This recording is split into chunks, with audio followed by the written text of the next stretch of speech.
now, for probably the last 2 years, I've been teaching and not doing research. I've closed my lab, and so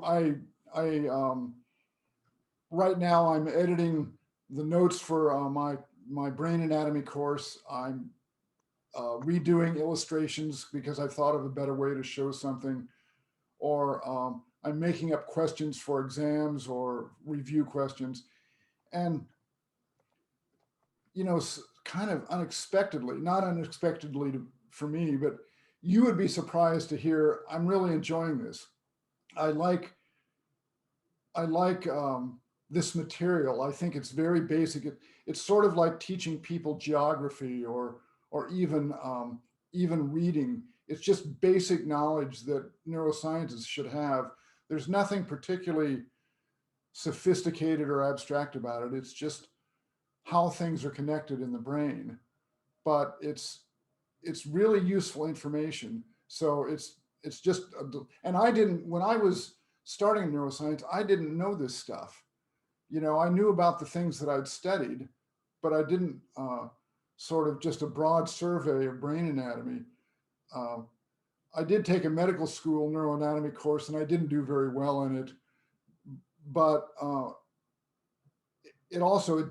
it didn't leave me with a clear picture of how things were. So I'm trying to provide that picture uh, to students so that I think it'll enable lots of other critical thinking. When they hear talks or go to a lab, they'll sort of know how things fit in. Anyway, so that's what I'm doing now is teaching. Before that, when I was running a lab, I uh, I ran experiments, I read papers, I looked at data, tried to make sense out of it. I wrote papers, and I love just making illustrations, even scientific illustrations, because um, it's a little like writing. If I can think about it clearly and then illustrate it clearly, um, people will get it. It might have taken me a long time to collect the data and analyze it and understand it, but I can present it. If I do a good job, I can just make it easy for somebody else to see all of that at a glance.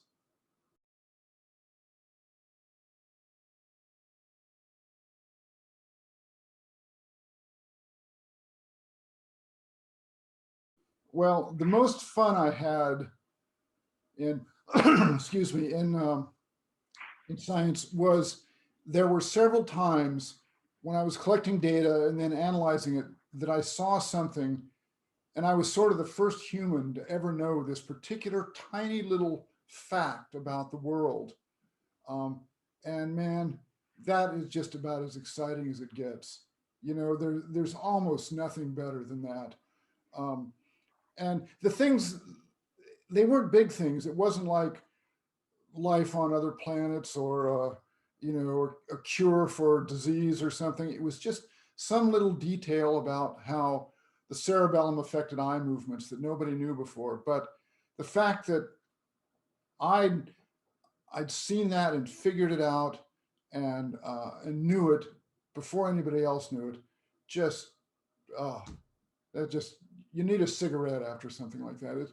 It's just fantastic. And then I don't. As far as my greatest accomplishments, I none of my accomplishment, all of my accomplishments are pretty minor in science. But I, I'm not worried about that, and I don't. I they could have been good. I could have stumbled on something great. Society invests in people like me because every 10,000 of me, there's one Linus Pauling or somebody who's very productive. And my job is just to find stuff out, be rigorous and critical and not make stupid mistakes and just follow it where it goes. And for me, it was great. I got a lot of reward and I figured stuff out about how the cerebellum controls eye movements, but that's a pretty obscure little part of the world. But, you know, I think the thing I'm proudest of is just my kind of workmanlike attitude, not not going for the silver bullet, not going for some big flashy thing that was going to make big impact, to just every day go in and do a job free of as much error as I could eliminate, and learn something new, and hope that it would be great. And if it isn't, it's still sort of part of the accumulating set of things that we know now.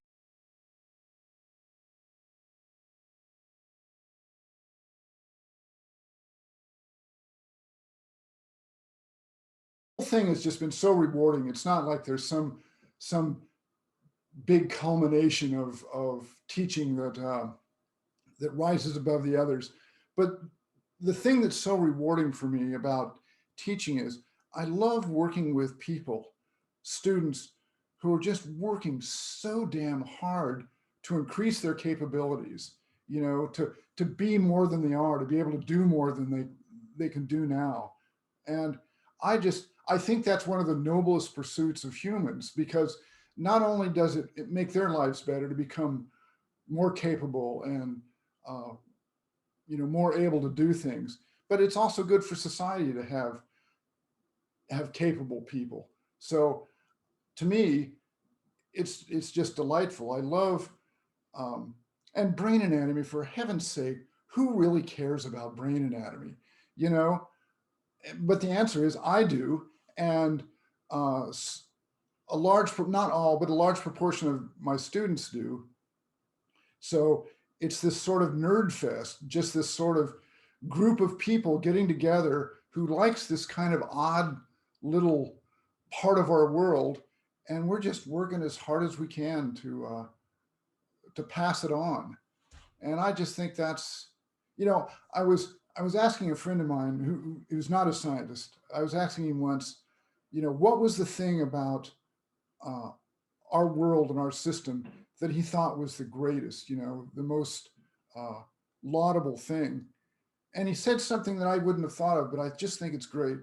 He said that there was this sort of unappreciated majesty to uh, this whole group of people who got up every morning and went off to do their jobs, um, whether they wanted to or not. They felt responsible for some little part of our world, and they went there and they discharged that responsibility. And it just, every damn day it happens. There's just millions of people who get up, who don't feel like doing anything, but they go in and they do their jobs. And I think he's got that right. And I think that our job, in my classroom, is to go in there and um, push knowledge of basic brain anatomy from me into the brains of all these students. And that it's small, but I think it's one of millions of small things that improve, that give us this world, this wonderful world we have.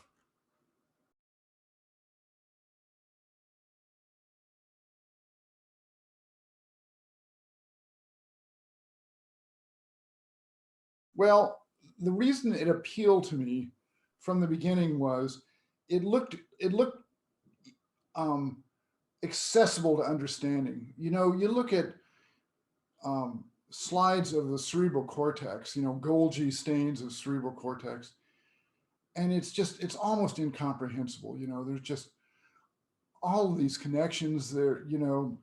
There's some order to it, but the order is pretty complicated. In the cerebellum, there's just this really simple, strict um, cortical architecture that's it's like a crystal. It just repeats over and over and over again. So the first thing is it looked accessible to understanding. The second is it's obviously really important. I mean, perhaps you've heard me say this in the past, but it contains 80%, count them, 80% of all the neurons in your brain. What the hell? Why is that true? It's doing something. It's worth a lot of resources. And right now we still don't know exactly what the deal is, why it's there. Anyway, so I like it because it's important and because it looks like we might be able to understand it.